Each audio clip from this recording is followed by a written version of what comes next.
So again, we have a home victory at FedEx Field, and Donna Hopkins is here with me, as well as two first-timers to the show, Mykell Ramos.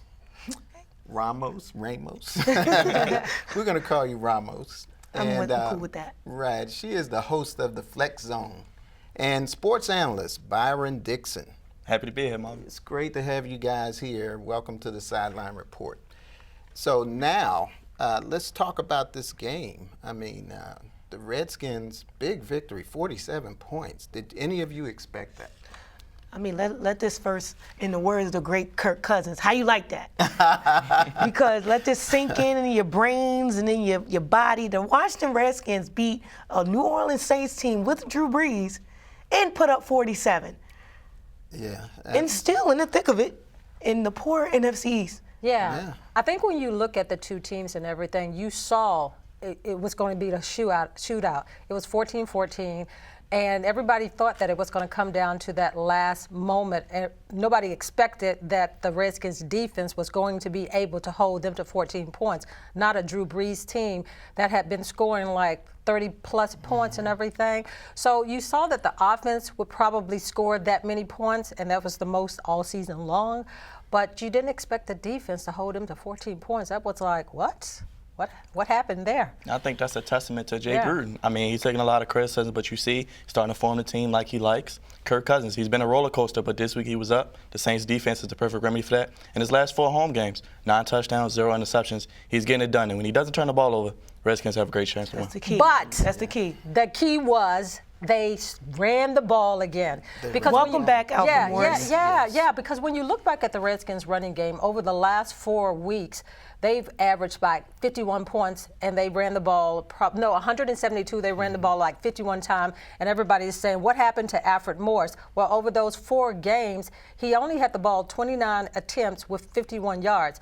So they've spread the ball out between all 3 runners. Alfred Morris has 404. Chris Thompson's had 174 for the year, and then Matt Jones has 332. So I was asking Clinton Portis, I said, how many touches do you need before you get comfortable as far as running the ball? And you can't run the ball with 7, 5, and whatever. He said you need at least 18 to 29 times touches. And I think that's a testament to this offensive line. Brandon Scherf, the rookie, Morgan Moses, second-year player, and, of course, the all-pro Trent Williams. And you see Matt Jones and Alfred Morris. They have one of the best 1-2 combos in the NFL. You also have to take a look at the fact that, and me, I haven't been one for Kirk, as I like to call him. I haven't been one for him because my guy was, I appreciated Robert Griffin III, and I thought given a chance and given a coach that believed in him, I mean, look at what's going on in San Francisco now, Jim Harbaugh, Colin Kaepernick, that would have been a different situation. This might have been a different situation here in D.C. But at the same time, you've seen his maturation process. I mean, this is a career high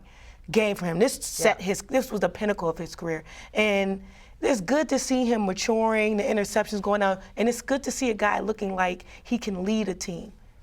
But you know what? I gotta throw this in, and I hate to do this. He did what he's supposed to do against a terrible Saints defense. They were one of the worst in the league. I want to see what happens this coming week against Carolina, in Carolina, against one of the best defenses.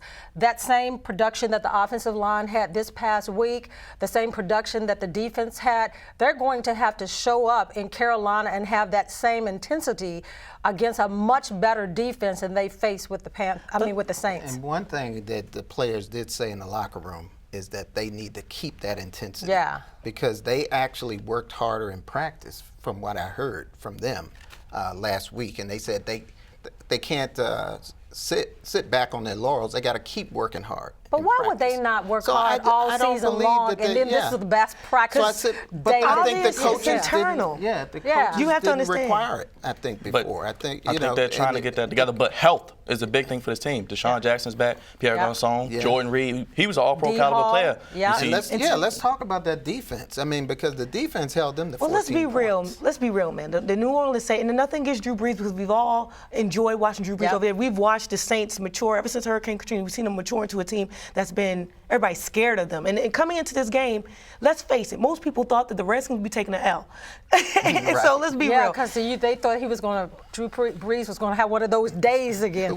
How is it that he throws 200 and something and then Kirk those 324. But at the same time, no one's as afraid of the Saints as they used to be. You can go into New Orleans now and beat them. So at the same time, they're a team that's at the status quo. So this is a team that the Redskins needed to beat. But Carolina's going to be tough. I mean, Cam Newton's playing that money.